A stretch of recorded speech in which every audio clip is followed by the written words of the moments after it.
Perdona que lo paro, Entonces, ¿eh? quédate ahí. Listo, Espera que profe, paro, quédate ahí. no sé, Ya viene. pero ahora no, espera que dejo de compartir, espera. Listo, profe. Ahí ya estás bien. Ya no Porque estoy voy a darle paso. compartiendo, vale, vale, genial. Muy, muy bien. Voy a dar paso entonces a dos maestras que nos van a guiar en este momento de interacciones y enlaces, donde vamos a generar este diálogo entre nuestros dos invitados con todos los participantes que los han estado escuchando. Va a guiarnos en interacciones y enlaces la profesora Marta, en las que vamos a tener más tarde y mañana también.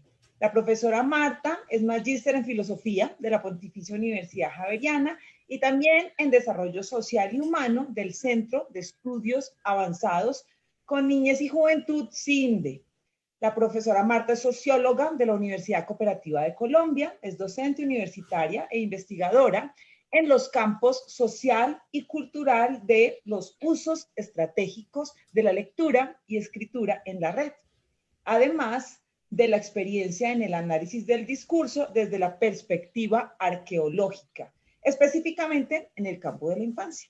La profesora Marta está adscrita al grupo Lenguaje, Discurso y Saberes, por eso hoy hace parte de todo este equipo del noveno coloquio, y la profesora Marta va a estar apoyada por otra de nuestras maestras, Ángela Fernanda Cabrera Fonseca. Ángela es magíster en Infancia y Cultura, especialista en Infancia, Cultura y Desarrollo y licenciada en Educación para la Infancia de acá de la Universidad Distrital. La profesora Ángela es docente, catedrática en Educación Infantil e investigadora con énfasis en procesos de participación de niños, niñas y adolescentes con experiencia en diseño, desarrollo e implementación de contenidos para la infancia en medios de comunicación.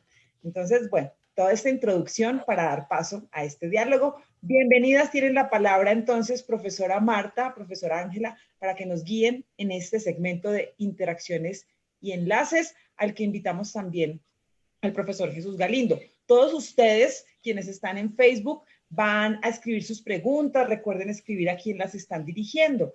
Y todos los estudiantes debemos diligenciar los formularios de asistencia que nos llegaron a los correos electrónicos. Tienen la palabra. Bienvenida, profesora Marta, bienvenida, profesora Bueno, Ángela. muchas gracias, profesor Galindo y la profesora Pilar Casa, que son los conferencistas centrales en esta mañana. Igualmente vamos a estar entonces con la profesora Ángela. Ángela ha estado pendiente en el Facebook y ella va a tratar de comunicarnos un poco las preguntas e inquietudes que han transcurrido en ese canal.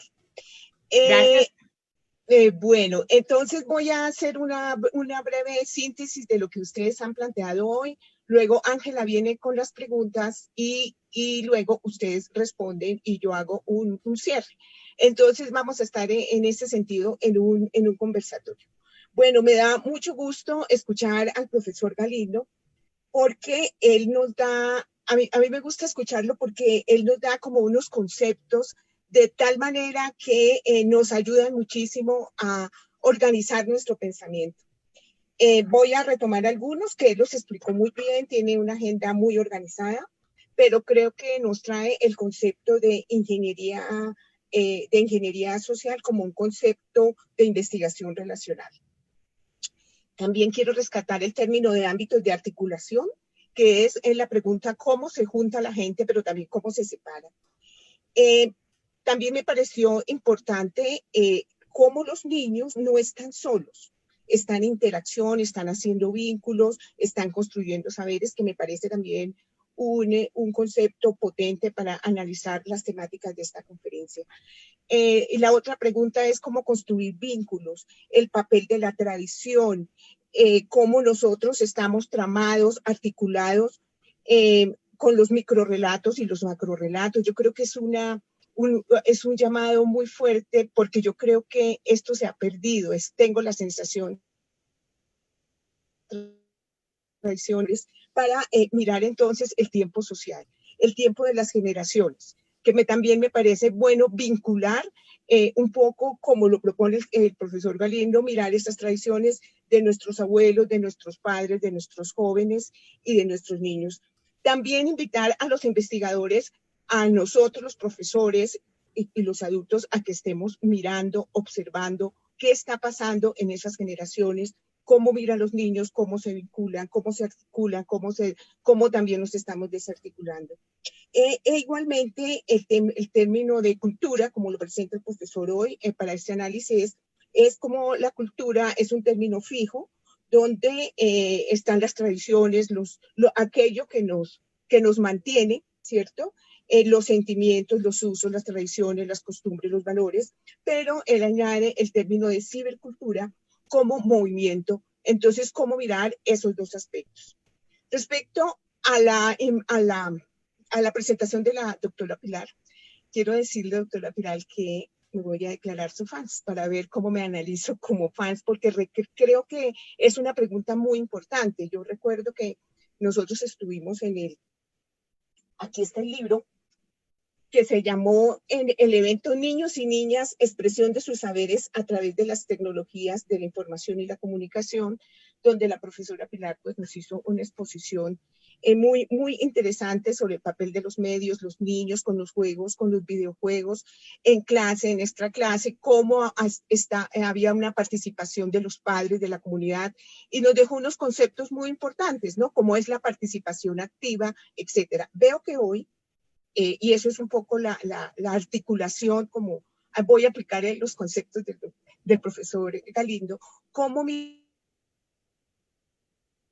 la articulación hoy entre las generaciones, porque mira que la profesora Pilar nos presenta una investigación muy importante sobre los fans y cómo los fans construyen comunidad, construyen valores, cómo ellos han tomado partido, ¿no? En esa comunidad, una posición política y desde toda esa comunicación y esas formas que están en todas las redes sociales, ellos están agenciando. Pero lo que yo también veo es que muchas veces, y lo veo en mi casa, ¿no? Lo vi en mi casa, cómo los jóvenes escuchan música, pero ellos solo escuchan la de ellos. O sea, y uno como que adulto quisiera a veces meterse y ellos como que no quieren que uno se meta en las redes, ¿no? Entonces, yo creo que eso nos ha separado, ¿no? Hay también, entonces, ahí me parece que podemos mirar el tema de la infancia en ese tipo, en las generaciones, ¿no? ¿Qué está pasando con los vínculos? ¿Qué está pasando con los macrorelatos, los microrelatos? Y cómo, de qué manera esas generaciones de los jóvenes y de los niños están viviendo ese mundo, porque realmente cuando uno no se mete a investigar como lo ha hecho la profe Pilar, tan detenidamente viendo todos esos valores, esas prácticas y eso que los jóvenes están diciendo allí, uno a veces le da susto, ¿no? Con los niños, y me recuerda como lo planteaba el profesor Galindo, ¿no? O sea, no se meta, no hable con el adulto, porque sí, entonces igual con las redes los niños tienen una serie de prohibiciones, porque hay muchos miedos, ¿no? Estamos en una sociedad globalizada donde hay muchas cosas, por lo menos hablamos de nuestro contexto, tenemos mucha violencia, etcétera, etcétera. Quería dejar ahí para que entonces entren los fans, dejar ahí y para que ustedes nos puedan de alguna manera retroalimentar estas dudas y estas temas y problemáticas tan importantes, sobre todo en un programa que estudia el tema de la infancia y la cultura. Entonces, Angelita, cuéntenos. Gracias, muy buenos días. Un gusto saludarles. Muy buenos días, queridas y queridos estudiantes que nos escuchan desde sus casas. Pilar, una década sin tenerte acá. Profesor Jesús Galindo, bienvenido. Muchas gracias por su concepto de ingeniería social y comunicología. He leído atentamente los comentarios que aparecen en Facebook y quisiera clasificarlos en 5 categorías. El primero, desde el ser, lo ontológico, el desarrollo. El segundo, desde los ámbitos, lo ecológico, cultural, social, lo digital. El tercero, desde la cultura, incluidos los ritos, los rituales. El cuarto, el lenguaje y la comunicación, incluidas las emociones y los gestos. Y el quinto, los vínculos. A continuación me permitiré leer algunas de las preguntas que aparecen en el chat Disculpen, por favor, algunos comentarios no vamos a poder tenerlos en cuenta en este momento. Les responderemos de manera particular en su chat y también pues contaremos con las memorias en las cuales las reflexiones de este momento pues van a quedar expresas. Entonces tenemos unas preguntas alrededor de: ¿hay suerte de cosmopolitanismo en esa idea de vínculo ciudadano, no? Pregunta Cristian Gerardo Rojas.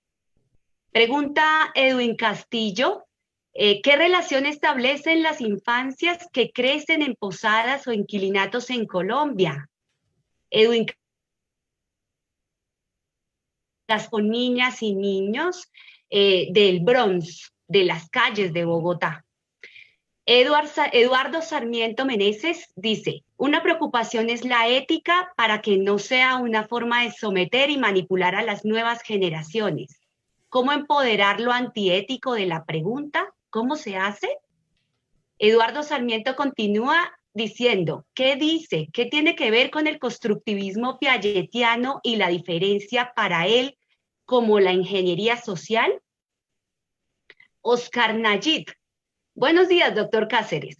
Muy dichoso de poder escucharle. Me inquieta saber cómo las visiones estructuradas y articuladas que emergen desde la ingeniería social son empleadas para intervenir la vida social bajo las estrategias de promoción y gestión cultural que finalmente terminan por influir en las prácticas. Y para la conferencia de la profesora Pilar Lacasa, que nos trae todos estos discursos y nuevas formas de ser de la infancia en el mundo digital, tienes unas preguntas relacionadas con que dice Cindy Martínez Ruiz: ¿de qué manera es posible entrever estas transparencias desde el no acceso y o privilegio a las tecnologías y redes sociales? Esto teniendo en cuenta un conocimiento situado en el ahora latinoamericano en sindemia. Y Daisy Martín, dice: ¿qué moviliza a los adultos mayores a conectarse a las redes sociales? Qué interesante este asunto de las relaciones intergeneracionales y de la posibilidad de vivir y convivir juntos.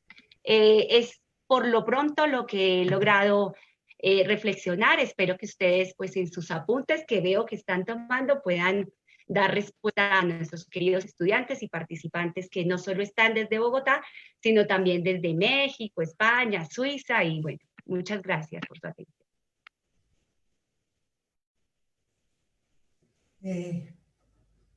Quizás puede responder. Marta, por antes favor, el enciende profesor. tu micrófono. No sé quién quiera empezar, si el profesor Galindo o la profesora Pilar, a contestar las preguntas. Quizá puede empezar. No sé si me escucháis. Yo creo que tengo el... quizás puedes empezar tú. Sí, sale.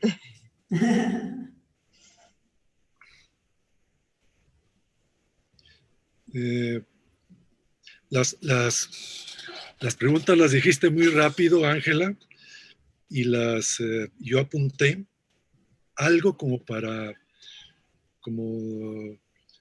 taquigrafía, como para darme una idea y responder de una forma de algo.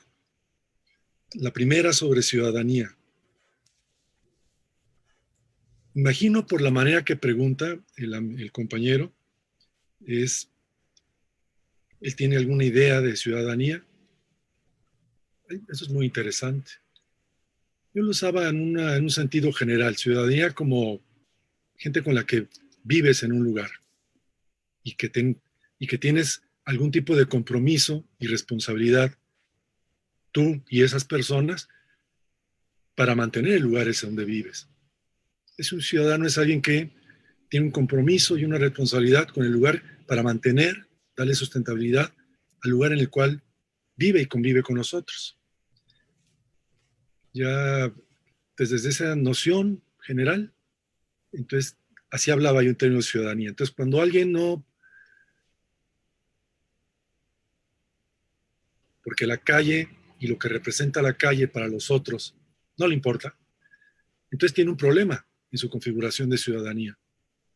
Cuando alguien, como en Japón, no hay basureros en las calles, en botes de basura en Japón, ¿sabían? ¿Y por qué no hay botes de basura en las calles de Japón? Porque tienen una configuración ciudadana, en el sentido que estoy hablando, de tirar basura en la calle, es afectar a otros y afectarme a mí mismo. Entonces guardo todo lo que se considere como basura hasta mi casa y ahí sigue su curso de orden público la basura, pero no en la calle. Entonces, de este tipo de cosas son a las que me refiero. No, no es nada político, complicado o enredado. No soy un filósofo, ni soy un sociólogo, Dios me libre. Ya estudié todo eso y me dediqué a eso mucho tiempo. Soy un ingeniero social. Soy una persona con un pensamiento más práctico, directo, de eficiencia. Que eso es lo que le molesta por ahí a algún amigo, al último, cuando habla de la ingeniería. Hay una pequeña anécdota interesante, es en el año 59, en un legendario reunión en el Cairo, un escritor inglés llega a una reunión de la UNESCO sobre cuestiones de vida universitaria, cultura, educación, y dice algo que conmueve a la asamblea, a la reunión de la UNESCO, y ahí después se convierte en una anécdota histórica para el mundo UNESCO de la cultura y la educación, sobre todo la educación superior. El tipo este, que era un escritor, no era un especialista ni en planeación universitaria ni algo, llegó como un invitado. El tipo dice, todo en esa época, estamos hablando de finales de los 50, todo lo que hay en esta asamblea, todo, la ropa, los muebles, el edificio, la ciudad que está alrededor, las calles, los automóviles, todo el mundo contemporáneo está hecho por ingenieros. A eso yo le agregaría, que él no lo dijo, lo que piensas, lo que sientes, lo que gustas, lo que temes, todo está construido por ingeniería social. Entonces, la ingeniería, dice él, no se refiere a la ingeniería social, sino a la ingeniería material, es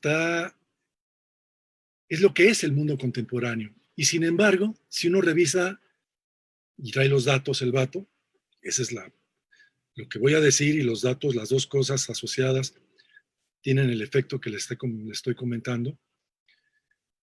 Y si ustedes revisan quiénes son los rectores y las autoridades universitarias en todo el mundo, no hay ingenieros, hay humanistas. Y ustedes revisan lo que las humanidades le han hecho a la vida, siempre se ponen las medallas en el pecho, que esto y que el otro, y que libertad, igualité, y no sé qué, y la mamá de Tarzán, pero a la hora de los trancazos, quien hace el mundo, no habla el mundo, hace el mundo, son los ingenieros. Y no tienen autoridad. Están descalificados por estos arrogantes, esto lo digo yo, no lo decía aquel, estos arrogantes, petulantes, soberbios e ignorantes actores de las humanidades.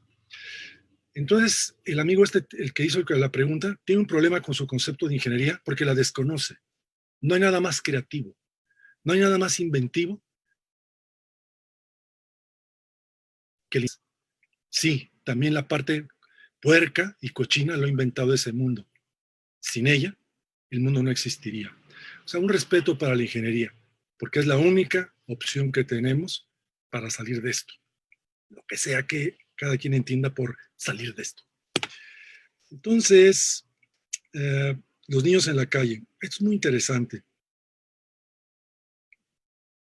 Tengo un proyecto, el único proyecto claramente sobre infancia con el que trabajé alguna vez como ingeniero social fue con una amiga que era parte de un programa, que se hiciera un programa de trabajo sobre museos. Entonces trabajamos los museos en diferentes cosas y uno de los museos que trabajamos era la relación entre museos y niños. Y ella fue directora de un museo de niños mucho tiempo. Y es una niñóloga, educada en varias partes del mundo. Y siempre mi discusión con ella, buenas discusiones con ella, eran en el sentido de que ella ponía a los niños en un altar y pensaba que los niños eran una especie como de chamancitos. Yo le decía, no, compita, Los niños son el objeto social por excelencia. No hay nada más construido, más construyéndose que un niño. Un niño no es un constructor de nada, ni puede construir nada. Es alguien que está siendo construido para poder construir.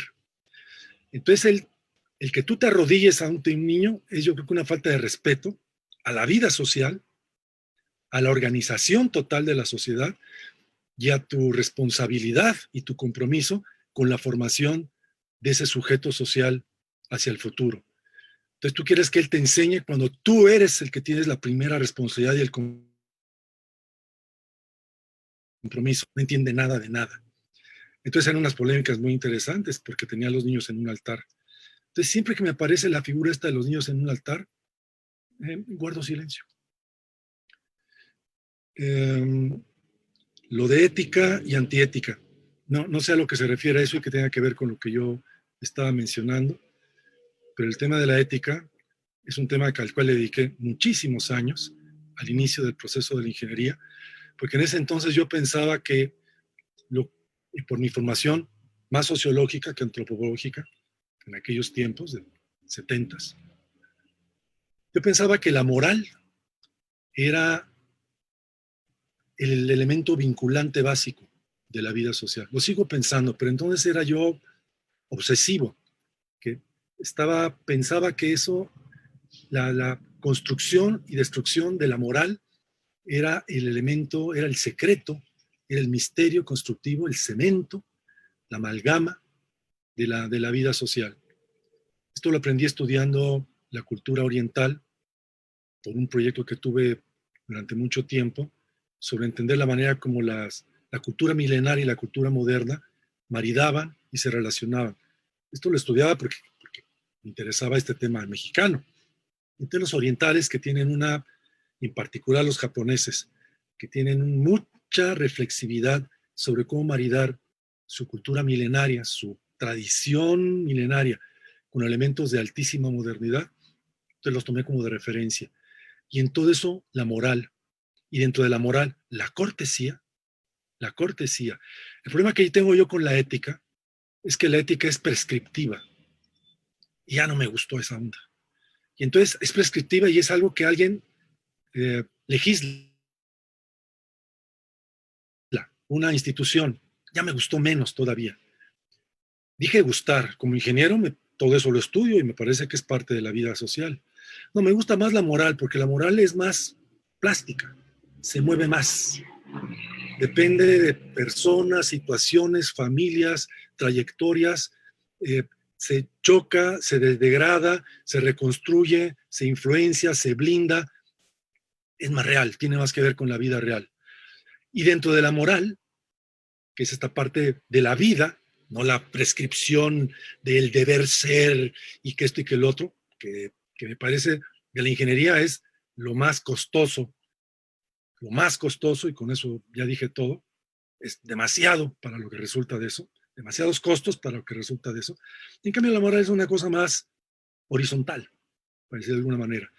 Y dentro de la moral hay un elemento que era mi favorito.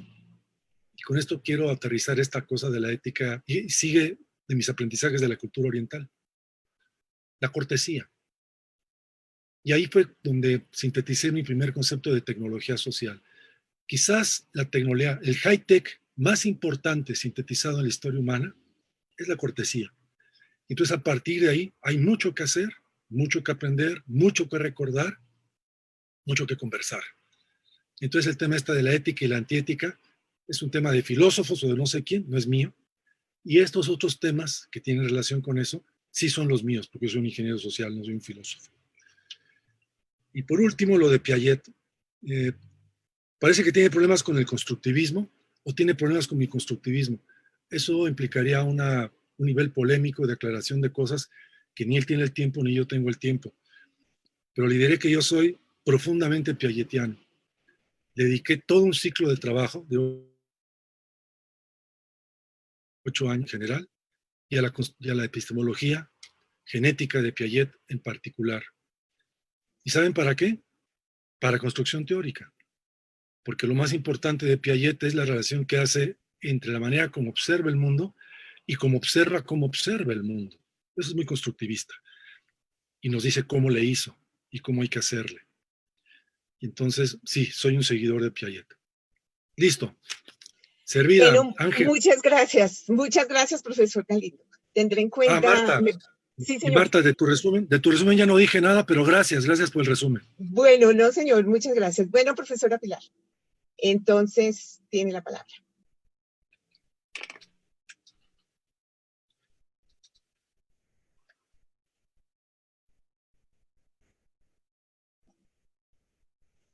Tiene prender el micrófono, no se escucha. Prender el micrófono. Pilar, enciende tu micrófono, por favor. Encienda el micrófono, Pilar. Sí, ya está. Es que creía que estaba encendido, perdón. Bueno, sí, señora. Decía que muchísimas gracias a Marta y a Ángela por el resumen y también muchísimas gracias a toda la audiencia y a las cuestiones que formularon. Bueno, yo anoté 3 y añadí una. Bueno, os las adelanto. La primera era las relaciones intergeneracionales. La otra era el entrever, el no acepto, o sea, como no todo está en la tecnología, o al menos así lo interpreté.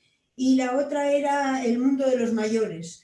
Y yo añadiría además el tema de la alfabetización digital. Bueno, en de esto hay una idea que puede ayudar bastante y que es la idea de instrumento. Para mí, la idea de instrumento que procede de Vygotsky es una idea muy relevante, porque Vygotsky nos dice que las personas construimos el mundo utilizando instrumentos, y el instrumento más importante es el lenguaje. Entonces, yo desde luego valoro muchísimo a los niños en el sentido de que creo de que si solamente, bueno, en esto tomo una idea de Piaget, que Piaget estudió el desarrollo humano y lo definió a través de niveles, y también esta idea la uno con la idea de las comunidades que propone, por ejemplo, Bárbara Rogoff, donde asigna el papel a las generaciones, ¿no? Y dice, por ejemplo, que quienes enseñan son las personas más expertas, pero esas personas expertas no tienen por qué ser los adultos. Entonces se produce un intercambio de roles y unas veces quienes enseñan son los niños o los jóvenes y otras veces quienes enseñan son los adultos. A mí me parece que el experto, y no quiero decir aquí adulto, el experto es la persona que tiene una conciencia de lo que está haciendo mucho más profunda. Y esa conciencia, que tiene que ver mucho también con la alfabetización, le permite tener un control mucho más exhaustivo. Entonces, a mí me parece que la relación entre las generaciones puede tener que ver con esto. Pero que ambos nos acerquemos al mundo de una manera humilde. De esa manera humilde, yo tengo siempre algo que aprender y algo que enseñar. Y entonces, muchas veces aprendo y otras enseño. Y creo que el papel de aprendiz y el papel de enseñante no son excluyentes, sino que depende de la tarea. Aquí entro también a la idea de los mayores. Yo creo que nosotros no podemos decir que los mayores hacen esto o lo otro. Depende qué mayores y depende a qué comunidad pertenezcan. A mí me parece que la edad, o sea, por ejemplo, bueno, a lo mejor es porque yo soy mayor, no lo sé, pero yo admiré muchísimo, por ejemplo, a Bertrand Russell, y Bertrand Russell estuvo aprendiendo hasta más de 90 años. Y, por ejemplo, yo he trabajado muy cerca de Brunner, y Brunner, que se murió casi con 100 años, Brunner estaba siempre aprendiendo. y a mí me encantaba escuchar a Brunner porque Brunner sabía escuchar. Entonces, creo que nuestra tarea no solo consiste en saber hablar, consiste en saber escuchar. Y entonces creo que si sabemos escuchar, y yo lo necesito mucho, me lo recomiendo a mí misma, las cosas van a ser más fáciles y las generaciones también vamos a interactuar de manera más fácil. Esto es muy difícil, pero bueno, es un reto. Y luego, claro, también creo que con esto he contestado a las dos preguntas, ¿no? La de los mayores y luego está la de la alfabetización, que también, claro, esta idea yo la he aprendido de la lengua, de los lingüistas, y sobre todo de James Gee, y James Gee, y en esto se relaciona mucho con Piaget, trabajé con Piaget sobre el proceso de toma de conciencia.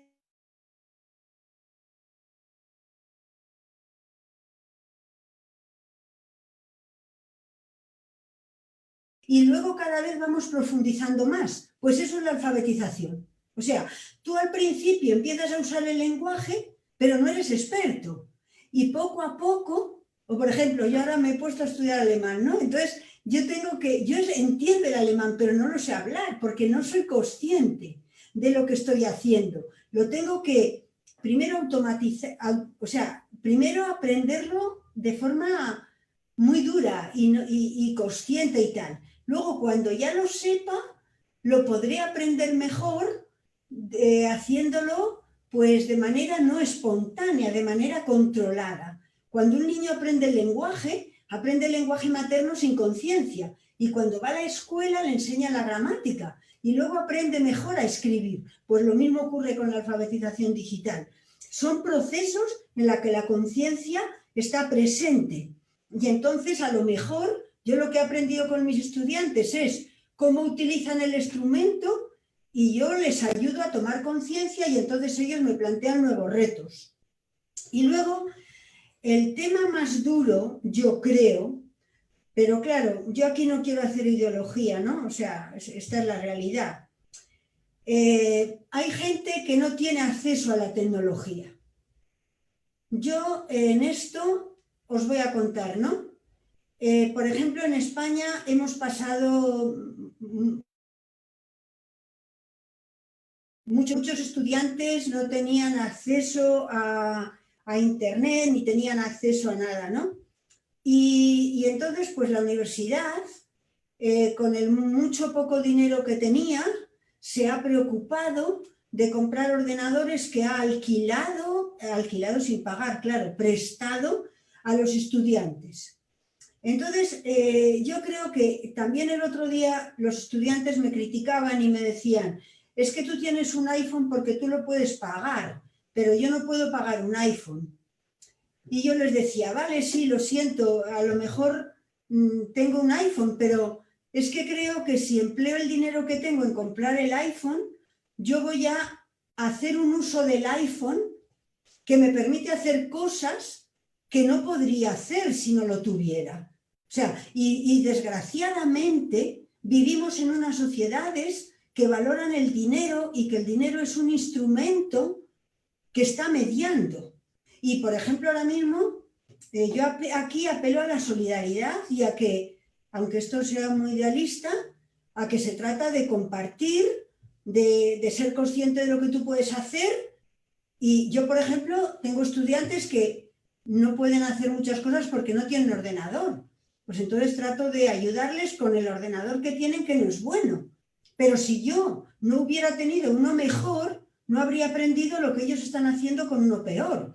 Entonces yo creo que no es cuestión ni de blanco ni negro, sino que es cuestión, aunque sea una idealista de verdad, que es cuestión de colaborar, de valorarnos los unos a los otros, cada uno en lo que somos, sin valorar a nadie más que lo que es, porque esa persona es mucho más que yo en otros sitios. Entonces,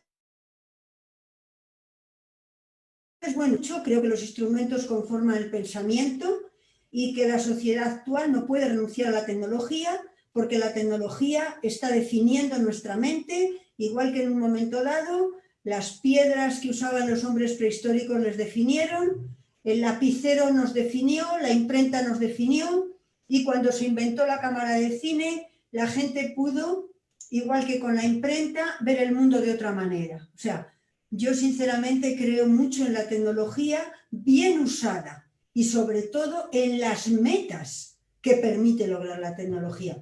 Reconozco que es polémico lo que estoy diciendo y que está mediado por una ideología, pero creo que es mejor aceptarlo, que estamos mediados por la ideología. Y no sé si tenéis, no sé, es muy polémico todo esto. Yo sinceramente no creo que tengo la verdad y perdonadme porque he sido muy espontánea en las opiniones.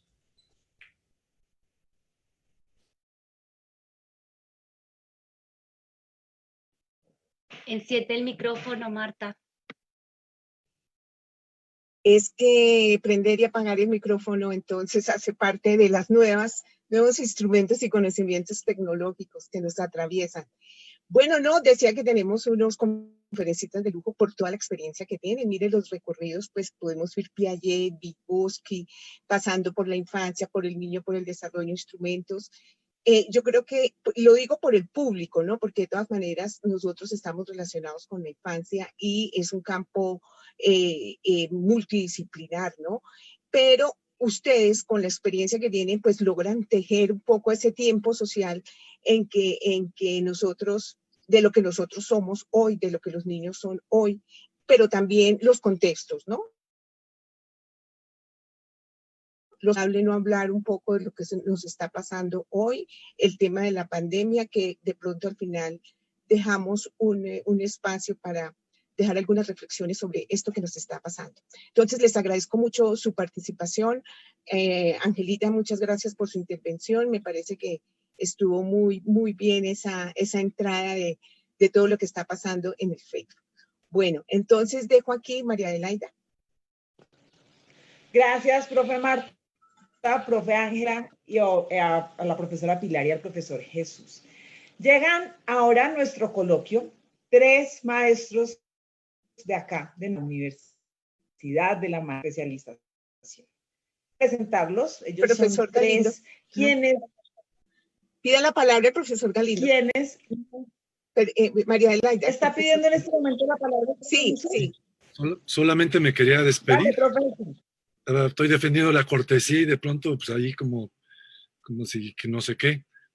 Por ejemplo, me quiero despedir en particular de Pilar, que yo no la conocía y que me parece una buena persona.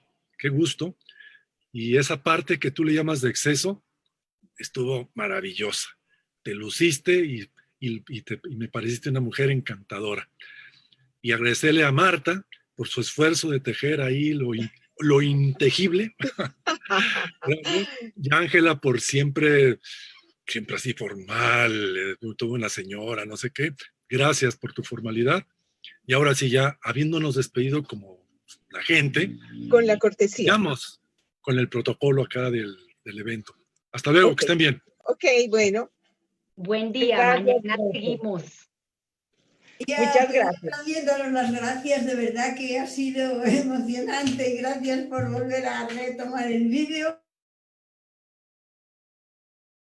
Seguiré todo en Facebook. Es un poco mal el cambio de horario, ¿sabes? Porque claro, es fatal eso para nosotros. 6 horas, bueno, claro. Muchísimas gracias y de verdad que ha sido enormemente interesante. Yo no sé si esto que está en el diálogo va a quedar aquí en Facebook o cómo va a ser esto. Sí, profe Pilar, todo esto nos queda aquí en el Facebook y podemos volver siempre que vale, queramos. Perfecto, porque yo esta mañana estuve ya entrando. Bueno, que muchas gracias, aquí quedo también y os voy a escuchar y os mando súper abrazos, ¿vale? Venga, adiós. Gracias, adiós. chao. Adiós. Chao. Adiós, chao. Muchas gracias.